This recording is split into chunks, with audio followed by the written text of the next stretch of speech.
Commit to the Lord whatever you do, and He will establish your plans.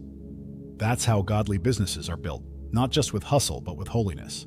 And it's in that place of intimacy with God that the blueprint for your next season is revealed. Your ideas, clients, and timing, they're all born there. The marketplace can be noisy. Social media will constantly pressure you to perform.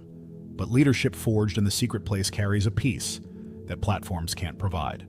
And from that peace, something powerful begins to happen. You stop operating on autopilot and start leading with intention, with clarity, with eternal perspective. Financial multiplication begins when you stop operating on autopilot and start operating on purpose. Most people don't fail because they lack time. They fail because they lack direction. The same is true in business.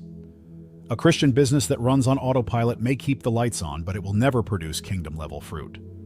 Financial multiplication requires intentionality. It requires asking daily, why does this exist? Who is it serving? And how does this glorify God? Without purpose, profit becomes a trap instead of a tool.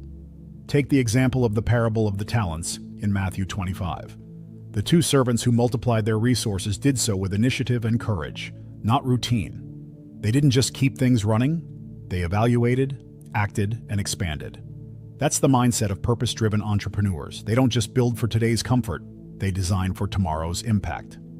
That's when make money shifts from survival to stewardship. Practically speaking, this means building rhythms into your business that force you to refocus. Monthly vision reviews, quarterly team retreats, strategic giving, praying over your client list, analyzing which offers are producing impact and which are just producing stress. God isn't just interested in what you're doing, He's interested in why you're doing it. Purpose is the filter that clarifies everything. And here's the beauty. When you align purpose with strategy, provision follows. God funds what He authors. But the next level of leadership requires more than clarity. It requires a posture of humility.